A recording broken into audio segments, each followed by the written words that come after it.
શ્યામકુમારના નમસ્કાર. આજના વિડીયોમાં આપનું સ્વાગત છે. નમસ્કાર.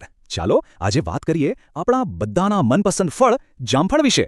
સ્વાદમાં તો જોરદાર છે જ, પણ સ્વાસ્થ્ય માટે પણ એને ગુણોનો ભંડાર માનવામાં આવે છે. અને કેમ ના માનીએ?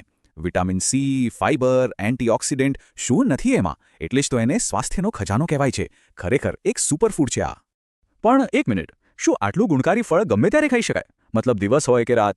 ખાસ કરીને જો રાત્રે જમ્યા પછી જામફળ ખાવાની ઈચ્છા થાય તો?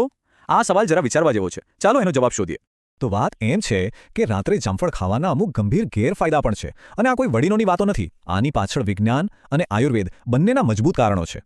જો ટૂંકમાં જોઈએ તો 4 મોટી તકલીફો થઈ શકે છે. પહેલું, શરદી ખાંસી. બીજું, પાચનમાં ગડબડ. ત્રીજું, જેમને સાંધાનો દુખાવો હોય એ વધી શકે છે. અને ચોથું, પેટમાં દુખાવો. ચાલો આ દરેકને જરા બારીકાઈથી સમજીએ. સૌથી પહેલું કારણ છે જામફળની તાસીર. હવે આયુર્વેદમાં દરેક ખાવાની વસ્તુની એક પ્રકૃતિ હોય છે, ગરમ કે ઠંડી. જામફળની તાસીર છે ઠંડી, અને નિયમ એવો છે કે રાત્રે ઠંડી વસ્તુઓ ખાવાથી શરીરમાં કફ વધે છે. અને કફ વધે એટલે શું થાય? બસ શરદી અને ખાંસીને આમંત્રણ મળે છે. હવે બીજું કારણ સમજીએ, જે આપણી પાચન શક્તિ સાથે જોડાયેલું છે. જો દિવસ દરમિયાન આપણું પેટ એકદમ એક્ટિવ હોય છે, બધું ફટાફટ પચાવી લે છે, પણ રાત્રે એ પણ આરામ કરવાના મૂડમાં હોય છે. એની સ્પીડ એકદમ ઘટી જાય છે. તો હવે વિચારો, જામફળમાં તો ભરપૂર ફાઇબર હોય છે, જે આમ તો બહુ સારું છે. પણ રાત્રે જ્યારે આપણું પાચનતંત્ર ધીમું પડી ગયું હોય, ત્યારે આટલું બધું ફાઇબર પચાવવું એના માટે અઘરું થઈ જાય છે.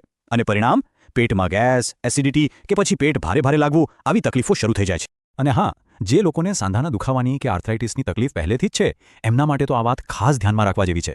પેલી ઠંડી તાસીરવાળી વાત યાદ છે? બસ એ જ ઠંડક રાત્રે સાંધાનો દુખાવો અને જડતા વધારી શકે છે.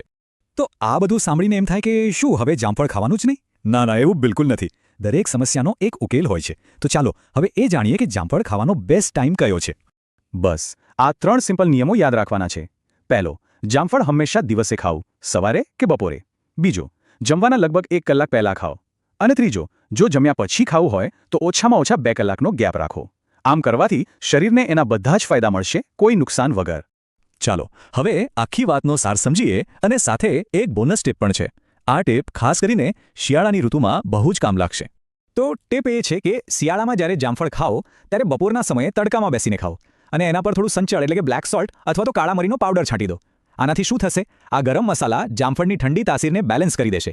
એટલે સ્વાદ પણ વધશે અને શરદી ખાંસીનો ડર પણ નહીં રહે.